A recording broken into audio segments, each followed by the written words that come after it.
उत्तर प्रदेश बहुजनों को लेकर बड़ी खबर। भीम मिशन प्रचारक डॉक्टर इंदु चौधरी पहुंची उत्तर प्रदेश के मऊ के घासी गांव में। देखिएगा, ये उत्तर प्रदेश की बहुजनों को लेकर बड़ी खबर। डॉक्टर इंदु चौधरी, भीम मिशन प्रचारक डॉक्टर इंदु चौधरी पहुंची उत्तर प्रदेश के मऊ के घासी गांव में।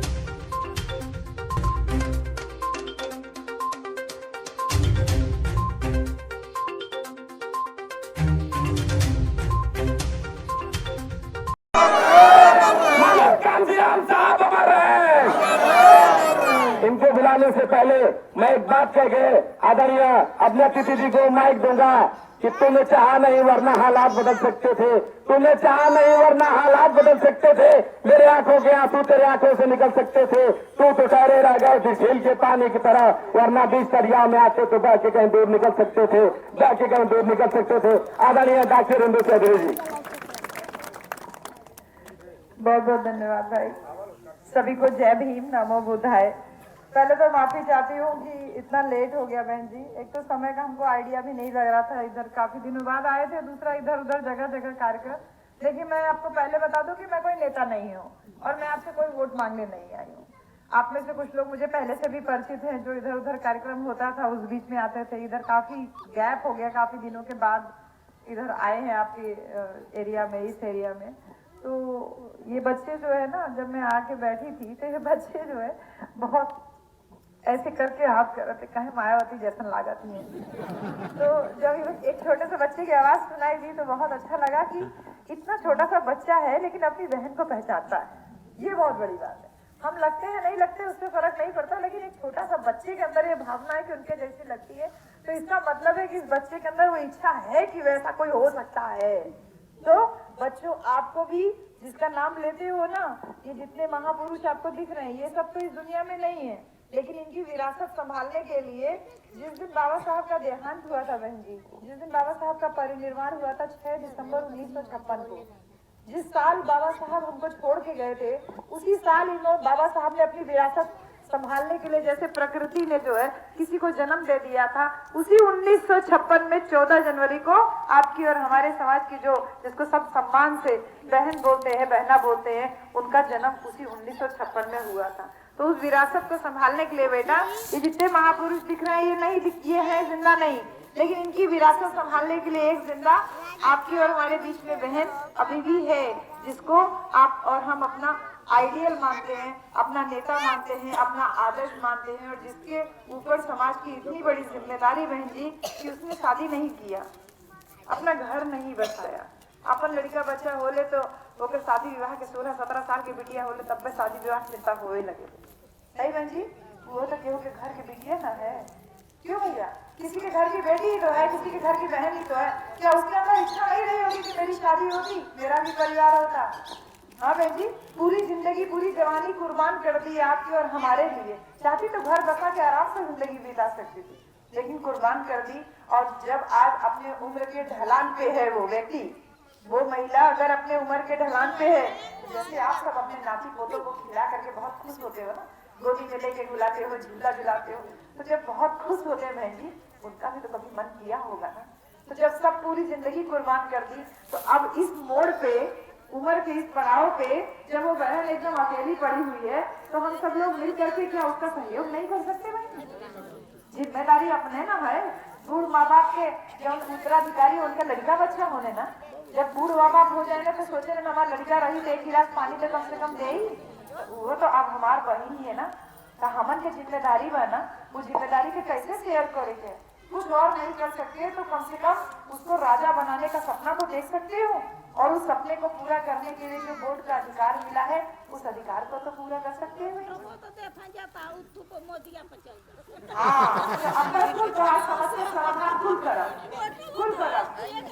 देखा, ये बात तो बिल्कुल जायज है। हम लोग उधर परेशान रहे पिछले चुनाव में इस बात से, इसीलिए आए हैं आपके बीच में। हम कह रहे हैं आपसे वोट मांगने नहीं आए, ये जो आपकी समस्या है ना, इस समस्या का समाधान करने की है।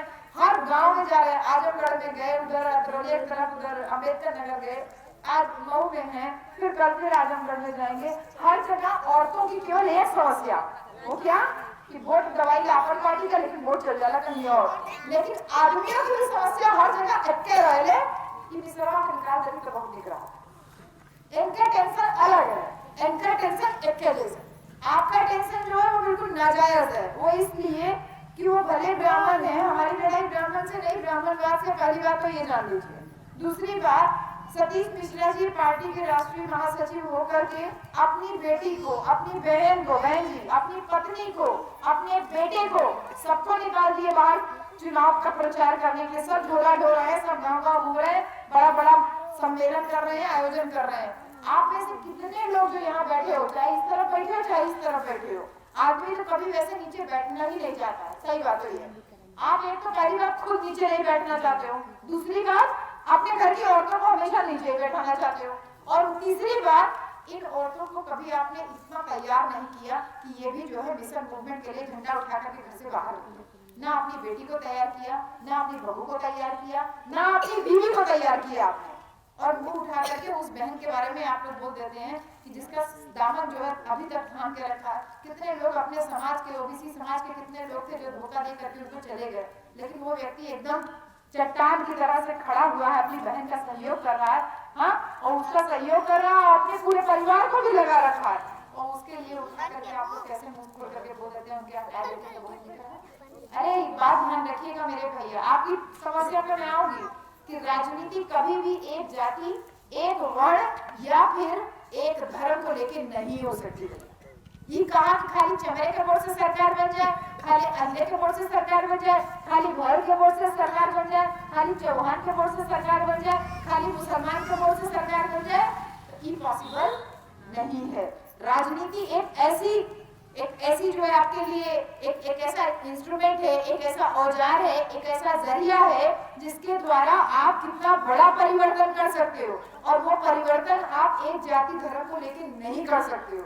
उसके लिए आपको सभी जातियों को लेकर के चलना पड़ता है, सभी धर्म के लोगों को लेकर चलना पड़ता है, जो कि भारत का संविधान भी कहता है। और जो आप लोगों के दिमाग में दूसरा प्रश्न आता है कि बहुजन से सर्वजन पे कैसे आ गए, ना ये भगवान बुद्ध बहुजन हिताय बहुजन सुखाय की बात किए थे, तो ये सर्वजन पे कैसे आ गए, तो फिर आपकी बात पे बाद में आएंगे। बहन जी पहले टारगेट नहीं करिए, इतना देर तैयारी करब है सुर्ती रगड़े, इतना देर होती है कि सुर्ती रगड़े तैयारी करब है। तो भैया ये बात का जब दिमाग खोला, जब रगड़े खत्म करना तब यहाँ बुद्धि खुली कि तथागत बुद्ध ने 2600 साल पहले कहा था बहुजन हिताय बहुजन सुखाय लोकानुकंपाय।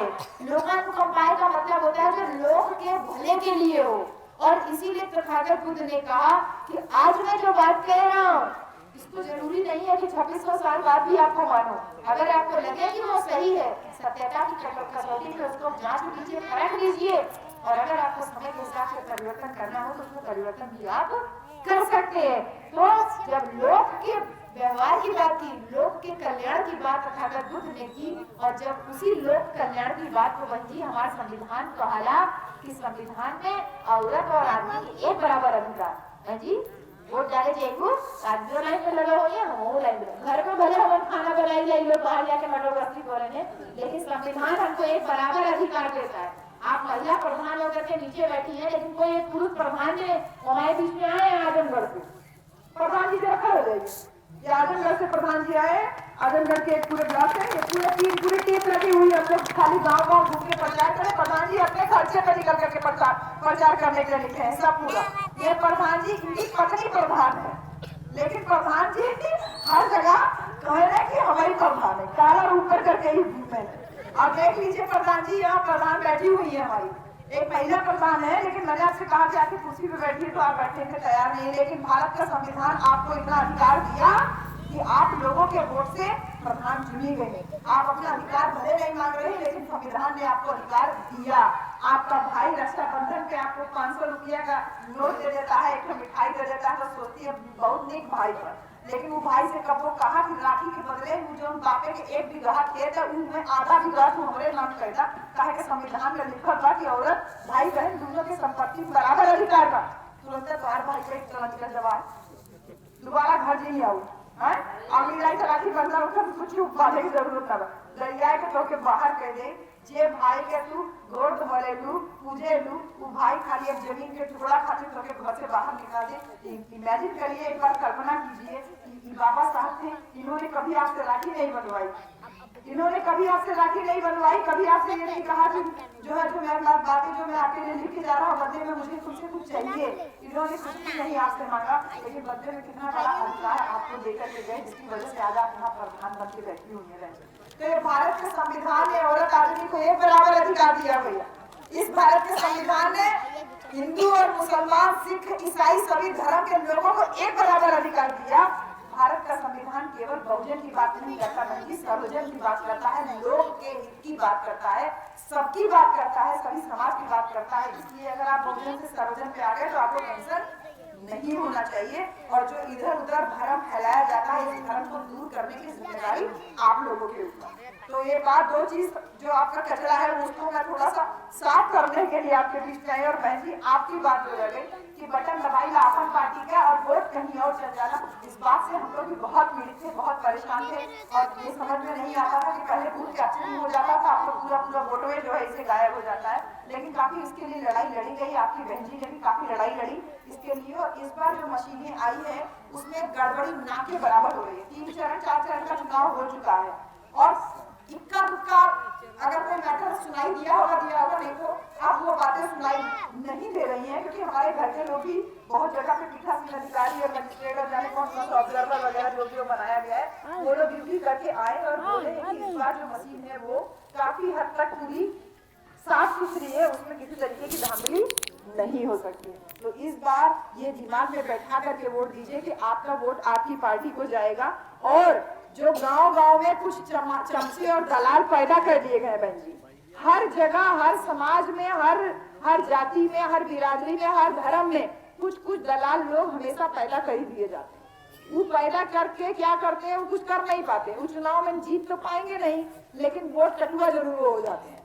कब वो मुझे बताए दे करके आपके जैसे युवा बच्चों को भरवा देते हैं, आपके जैसे युवा बच्चों कहेंगे ऐसे बस खाली गमछा लपेट लो और ऐसे मूछों पे ताव दे करके चमार बन करके कुछ नहीं कर पाओगे। ये बात ध्यान में रखना। एक तुम चमार बनने की कोशिश करोगे, कोई धोबी बनने की कोशिश करेगा, कोई पासी बनने की कोशिश करेगा, कोई यही एक जाति को लेकर के नाज करने पे, गर्व करने पे कोई अकलमंदी नहीं है। अगर शासन सत्ता तुम्हारी नहीं हुई तो तुम्हारी बहन बेटियां कभी सुरक्षित नहीं हो पाएंगी। तुम चाहे जितना मूछों पे ताव देके घूमो। हाथरस वाला कांड देखिए बहन जी, उस लड़की के साथ कितनी दर्दगी हुई, उसने शिकायत किया, उसका कंप्लेन लिखा गया, उसको मारने की कोशिश हुई, फिर देखिए उसको बाद में अस्पताल में भर्ती कराया गया और फिर देखिए कैसे उसको रास्ते में जो है माचिस फूंक करके कोई चलती लड़की को दौड़ रही है सड़क पे बचाने के लिए अपने आप को, उसको माचिस फूंक करके कोई आग लगा देता है, फिर वो जाती है अस्पताल में भर्ती होती है, वो बच्ची मर जाती है और फिर पुलिस वाले उसकी लाश को उसके माँ बाप को भी नहीं देते। मौत का इतना बड़ा तांडव कभी नहीं देखने के लिए मिला जितना इधर पिछले कुछ सालों में देखने को मिल रहा है कि बच्ची का अंतिम संस्कार तो करने का धर्म था ना हमारा, बच्ची का अंतिम संस्कार भी नहीं करने दिया। गाँव में आसपास के पड़े जितने उपला कंडे उंडे गोठी रहा वो के करके लड़की को फूंक दिए बिना उनके माँ बाप की उपस्थिति। ये जो तांडव चल रहा है, बहन बेटियों की इज्जत के साथ खिलवाड़ चल रहा है, ये हमारी और आपकी गलती की वजह से चल रहा है। जो हम जरा से बीच में जो चमचे दलाल बहनी पैदा कर दिए जाले, उस चमचों की वजह से हमन के ये हालत बा। वो चमचे लोग खाली दूसरे की चापलूसी चमचागिरी करने में लगे रहते हैं और इधर पीछे ये लोग अपना खिलवाड़ करते रहते हैं। बहुत मेहनत से मेरे प्यारे भाइयों, बहुत मेहनत से युवा बच्चे स्पेशली जो पहली बार वोट करोगे आप लोग, बहुत मेहनत से साहब कांसीराम यहाँ तकले हमन के लेके आए कहा कि भारत का संविधान रहल बहनी, भारत का संविधान रहल, लेकिन कब हमन के इतना बराबरी का दर्जा ना मिलल रहल। संविधान के सही मायने में लागू करके आपकी और हमके हमार अहमियत सिखावे के काम कहीं साहिब कांसीराम ने। संविधान को किस तरीके से पालन किया जाना है ये सिखाया हमें साहब कांसीराम ने। साहब कांसीराम ने कहा कि वोट हमारा, राज्य तुम्हारा नहीं चलेगा, नहीं चलेगा। अरे हम देश में 85% थे, हमारा वोट लेकर के कोई दूसरा राजा कैसे बन सकता है? वे कहा साहब ने कि अपने वोट की कीमत पहचानो, अपने वोट से तुम राजा बन सकते हो। और देखिए एक ही बार आपने अपना वोट सही करना, अपना इस्तेमाल करना सीखा तो आप एक बार 2 बार नहीं बल्कि 4 बार मुख्यमंत्री बने रहे। ये ताकत थी आपके वोट की, और इस वोट की ताकत को लाने के लिए साहब कितना परिश्रम किए बहनी। साल और ले लिया ना, साझी हो गई, ठंडा लागत है ना बहनी, सबके ठंडा लागत है। भैया लोग गरम शर्ट के अंदर फिर हाथ भी लपका रहे हो ना कि ठंडी लग रही है।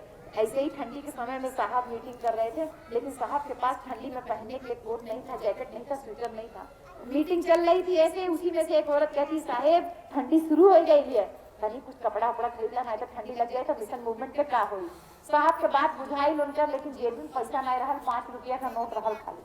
ऐसे सड़क पे जात रहे, कोट का दुकान देखा, सोचते कि चलिए देख लें। ऐसे देखा था दुकान में बाहर, तो साहेब देखने में बड़े सुंदर थे। तुम लोग क्या स्मार्ट हो गए, जितने साहब कांसीराम थे, लेकिन एकदम गोरा चिट्टा गुलाबी चेहरा, एकदम बड़ा सा ललाट लंबे से।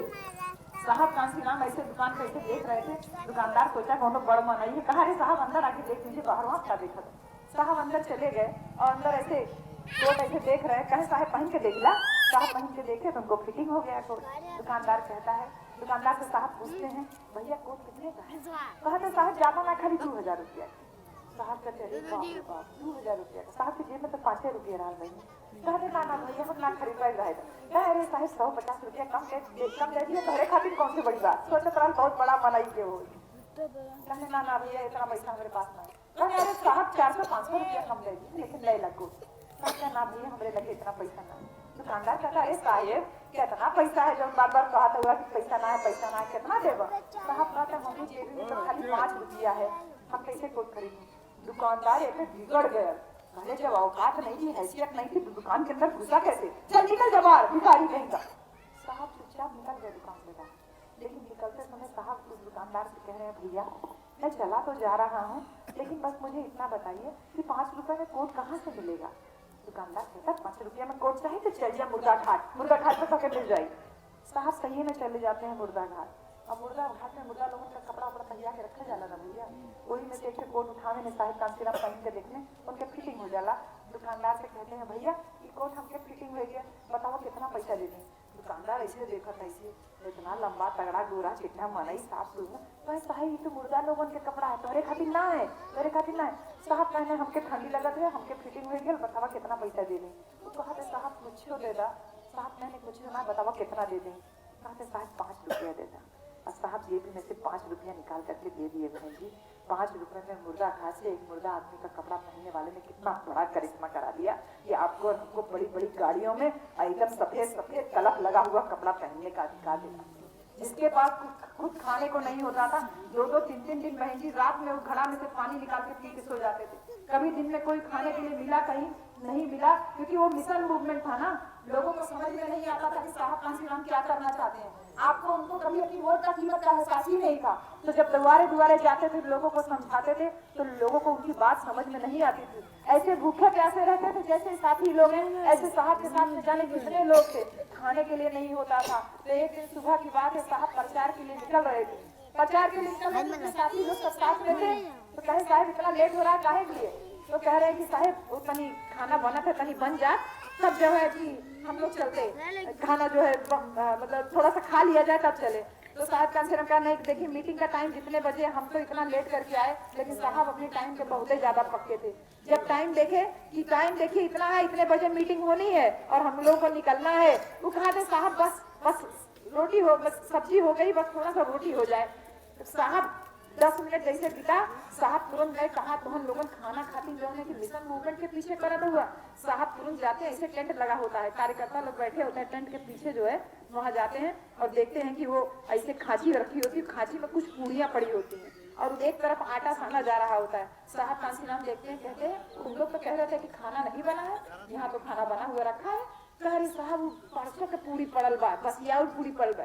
साहब कहते हैं कल तक खाने के लिए नहीं मिल रहा था तुम लोगों को, और आज जब खाने के लिए मिल रहा है तो तुम बासी और तिवासी देख रहे हो। साहब उसी में से 2 पूरी उठाते हैं और जो कच्चा पक्का आलू बन रहा वही में से उठाए के खाए के पानी पीने। इस तरीके से साहब कांसीराम ने मिशन मूवमेंट खड़ा किया। केवल मूंछों पे ताव देके ग्रेट चमार बन के साहब कांसीराम ने मिशन नहीं खड़ा किया मेरे बच्चों। खाली मीडिया में हाईलाइट हो करके, नीला गमछा लपेट करके साहब ने मिशन मूवमेंट नहीं खड़ा किया। बहुत याद कही नहीं बहन जी, बहुत तपस्या की गया। तो हर बहन जी प्राइमरी स्कूल में मास्टर रहनी, आज तो प्राइमरी स्कूल के मास्टर तो नीचे बैठे ना चाहते, उठी मास्टर रहनी, ला के ले रहनी, वकील वकालत के पढ़ाई पढ़ ले रहनी बहनी, डीएम अफसर बनना चाहती थी, लेकिन साहब कांसीराम ने प्रतिभा को पहचाना और कहा कि बेटी तुम डीएम क्यों बनना चाहती हो, मैं तुमको ऐसा बना दूंगा कि तुम्हारे आगे पीछे 10-12 डीएम हर समय दौड़ते रहेंगे। और देखिए साहब की बात पे भरोसा रखा किसी महिला ने। तैयार कर सकते हो अपने से किसी भी बेटी को, जितने बड़े नेता यहाँ बन करके बैठे हो आप सब, किसी बेटी को इतना तैयार कर सकते हो कि किसी महापुरुष की बात पे इतना दम रख करके, इतना भरोसा रख करके वो महिला ने अपना घर छोड़ दिया। शादी नहीं हुई थी, बाप रोकने की कोशिश किए, लेकिन घर से खाली जो टीचर की नौकरी में जो कुछ पैसा इकट्ठा की थी वो पैसा 2-4 ठो कपड़ा रख करके एक ठो झोला में रख करके, बहन कुमारी मायावती आपकी, और मैं तुमका नाम भी नहीं कभी ले पाते, आज मुंह से निकल गया, हमारी आपकी जो बहन थी वो निकल जाती है अपना घर छोड़ करके बाप का और चली जाती है साहब कांसीराम की बात को सफल करने के लिए। इतना पैसा नहीं होता कि वो कहीं किराए का कमरा लेकर के रहे। तो जो पार्टी का कार्यालय था दिल्ली में, उस पार्टी के कार्यालय में उस महिला ने जो है अपनी जिंदगी बिताई बहन जी। पैरों में चप्पल नहीं होती थी, कांटे चुभते थे, लेकिन फिर भी वो चलती थी। आज सबको ऐसो आराम उनका दिखाई देता है, उनका त्याग कैसे नहीं तुम लोगों को दिखता मेरे भाई लोग, कैसे नहीं दिखता है। हम सब लोग अपना इतिहास नहीं भूले हैं। ये पक्का मकान तो आज रह रहा है ना, वो भगई के जमाना रहल ना बहनी, ठीक से खाए का जमाना नहीं रहा, ठीक से खाए का नहीं मिलत रहा। ऊंची बिरादरी के लोग आके अच्छा खाने में अगर खीर पूरी बना लेते तो बालू मिट्टी मिला देते थे। कैसे ही चमैनिया लड़का ही, कैसे हिरनिया पसनिया की लड़कियां, इन लोग कैसे इतना बढ़िया से खा पी रहे हैं। अच्छा खाने का अधिकार नहीं था, ऐसे में अगर कोई निकल के चिंगारी पे, और वो भी इतनी बड़ा त्याग समाज के लिए कोई किया, तो अपना इतिहास भूल करके आज उसका ऐसे आराम दिखाई देता है। वहीं ने पत्थर लगवा दिया, लखनऊ को पूरा पत्थर लगा दिया। अरे पत्थर नहीं लगवाया मेरे भाई, तुम्हारी बौद्ध विरासत को अमर कर दिया। सम्राट अशोक के बाद मेरे बीएचयू में रिसर्च हुआ है इस बात का शोध हुआ है, और शोध में ये निष्कर्ष निकला है बहन जी कि सम्राट अशोक ने अपने समय में जैसे 84,000 स्तूपों का जो रचना किया था, जो निर्माण करवाया था, सम्राट अशोक के बाद मुगल शासन काल में जो निर्माण हुआ, उसके बाद अगर किसी ने बड़े पैमाने पे कोई निर्माण कार्य कराया तो वो आपकी और हमारी बहना ने करवाया था। पूरी हमारी और आपकी विरासत को जिंदा कर दिया। मेरे प्यारे भाई, यहाँ जिस जाति बिरादरी के आप लोग बैठे हो, हर एक जाति के नेता को बहन जी ने लखनऊ में चौराहों चक्कियों पे बड़ी बड़ी मूर्ति लगा दिया। महात्मा ज्योतिबा राव फूले का मूर्ति लगा, मान्यवर कांसीराम साहब का मूर्ति लगा, भगवान बुद्ध के नाम पे तो पूरा बौद्ध विहार शांति उपवन ही बना दिया वहीं कानपुर रोड पे लखनऊ में। अपने महापुरुषों की मूर्तियां जब कभी लखनऊ जाओ तो बेटा देखो क्या दम होता है महापुरुषों में। अरे आपने भगवानों की मूर्तियों के आगे तो बहुत मत्था टेका होगा, कभी आपकी किस्मत नहीं खुली, लेकिन कभी अपने महापुरुषों की विचारधारा के आगे मत्था टेक करके देखो, तुम लोग भी सबकी जिंदगियां बदल जाएंगी। और उनकी विचारधारा यही है कि अगर अपने जिसको दुख से मुक्ति चाहिए तो उसको लड़ना होगा, और जिसको लड़ना है उसको पहले पढ़ना होगा। ये उम्र है, ये समय है बच्चों आप लोगों की पढ़ने की। 2 साल कोरोना में बहुत हमारे पढ़ाई का नुकसान भयल, अब स्कूल खुल गया है मेरे प्यारे बच्चों, अच्छे से स्कूल जाओ, पढ़ाई करो, मम्मी पापा को कम से कम तंग करो। और मेरे प्यारे बड़े बच्चों, मोबाइल से ऑनलाइन पढ़ाई से कोई फायदा नहीं है। जो कुछ हाँ हेल्प के रूप में आप देख सकते हो भले, लेकिन जो कॉलेज की पढ़ाई अगर अवसर मिल रहा है तो मेहनत से पढ़ाई कीजिए। और इस चुनावी समर में आपके ऊपर जो पहली बार वोट डाल रहे हो, स्पेशली आप लोग, इस बात को ध्यान में रखिए कि आपका वोट हमारे और आपके सम्मान के लिए है। ये लड़ाई चुनाव की नहीं है बहन जी, ये लड़ाई MP MLA बनाने के लिए नहीं है, ये लड़ाई आपकी और हमारे मान सम्मान और स्वाभिमान की है। आपका एक गलत वोट आपको राजा बनने से रोक सकता है। हर चुनाव में, बल्कि पिछले वाले चुनाव में हमने जब उसका आंकड़ा देखा तो बहन जी 118 सीट पर हम लोग सेकंड नंबर पे थे। क्यों? क्योंकि हमारे बीच में कुछ चमचा लोग पैदा कर दिए जो कपो मुझे कटाव दे वाला होए, चाहे खटिया बिछावे वाला होए, ये बुलाए तो हर गांव से 2-4-6 वोट डिस्टर्ब किए। और इसका नतीजा ये हुआ बहन जी कि एक सीट तो ऐसे हारे जिसपे केवल 53 वोट का अंतर था। आप बताइए 53 वोट के अंतर से आपका नेता चुनाव हार गया, और वो 53 वोट कौन ले गया? हमारे बीच का पैदा किया हुआ दलाल। तो इसलिए इस बात पर ध्यान में रखिए मेरे प्यारे भाई, उसकी तरफ ध्यान मत दीजिए, ठीक है? वो बाद में आते हैं और लगा करके आते हैं और फिर बकैती करते हैं। तो इसलिए मेरे प्यारे भाइयों, दिमाग खोल करके किसी भी प्रकार के चमचों के प्रलोभन में नहीं आना है। आपको हर चुनाव से पहले साड़ी बांटा जाता है, पैसा बांटा जाता है, और भैया आप लोगों के एक एक पौवा दारू दियल जाला, एक एक प्लेट मुर्गा दियल जाला, आप 500 रुपया दे दियल जाला तो के लगा के ऐसे नीक के हमारे खातिर क्यों कहिए ना, हमसे हमरे खातिर ऐसे ढेर तो कुछ क्यों कहिले ना है, वो कपो नेता ना अले, लेकिन कम से कम तो आए कम से कम 500 रुपया तो दे के गया। अरे मेरे भाई लोग 500 रुपया एक गधा खरीदे जा बहनी, एक गधा की कीमत हो 10,000 रुपया, 10,000 से कम के न मिली। एक पणवा खरीदे जेबू ना, एक बछिया खरीदे जेबू तो 2,000 2,500 का मिली, एक गाय एक भैंस खरीदे जेबू तो कम से कम 60,000 70,000 1 लाख रुपया तक के भैंस मिले। और हमन के देखा कि हमन गोरू भैंसी से ढेर जौने की नीच हो गई, एक प्लेट मुर्गा, एक पौवा दारू और 500 रुपया के नोट पे अपना वोट बेच देते हैं। हम तो जानवरों के भी लायक नहीं, गधों खैला लायक ना है भैया। जे 500,000 रुपया का अपन वोट का सौदा कह दे तो से ढेर कीमत तो गधा के जो 10,000 रुपया का तो कम से कम बिकता है। हमारे तो कोई दीन ईमान ही नहीं रह गया। ये 500,000 रुपए की दारू एक प्लेट मुर्गा सुबह तक पच जाएगा, नशा उतर जाएगा, लेकिन जब नशा उतरेगा अगर वोट गड़बड़ चला गया तो केवल 5 साल की गुलामी नहीं है भैया, ये सिर्फ 5 साल की गुलामी नहीं है, आपके बच्चों की सालों साल की गुलामी है, क्योंकि सरकार पूरा प्रबंध कर रही है भारत का संविधान खत्म करने की। एक बहुत बड़ी साजिश रची जा रही है, बहुत प्लान्ड तरीके से किया जा रहा है संविधान खत्म करने का। काहे ईमान लग चमक लड़का है, देखा बढ़िया सूट बूट पहन के, ये अहिलेख लड़का, राजभर का लड़का, ये चौहान का लड़का, बिल्कुल देखा बढ़िया साफ सुथरा कपड़ा पहन के खुशी बैठी, सब अच्छा पढ़ाई करते हैं, तो इन्हन का पेट गड़त है कि कैसे ही धोबी पास यही चमार गरड़िया पाल का लड़का पढ़ लिख के कैसे साफ सुथरा कपड़ा पहन के डॉक्टर इंजीनियर प्रोफेसर बनते, कैसे ही मुख्यमंत्री प्रधानमंत्री बने का सपना देखा। ये परेशानी होती है इस बात से, इसीलिए भारत का संविधान जो आपको अधिकार दिया है बहन जी, वोट का अधिकार जो दिया है, इसी वोट के अधिकार की वजह से चाहे जिस जाति का व्यक्ति हो आता है आपके दरवाजे, कहता है काका गोड़ धोरा से वोट हमारी के दिया, भैया गोड़ धोरा भाई वोट हमारी के दिया, काकी गोड़ धोरा नहीं वोट हमारी के दिया। ये ताकत है आपके वोट को, अपने वोट की ताकत को पहचानिए बहन जी। एक साड़ी में, एक भगोना में, एक छाता में, एक आबादी के मकान में, एक लाइट में, एक हैंडपंप में अपने वोट को बेचिए नहीं, क्योंकि अगर वोट बेचा तो साहब कहते थे जिसने अपनी वोट का सौदा किया उसने अपनी बहन बेटी की इज्जत का सौदा किया। तो अपनी बहन बेटी की इज्जत का सौदा अगर कर रहे हो तो बेशक वोट को बेचो, नहीं तो इस बार इकट्ठा एकजुट हो करके इन सारी मनोवादी ताकतों को हटाने के लिए आपको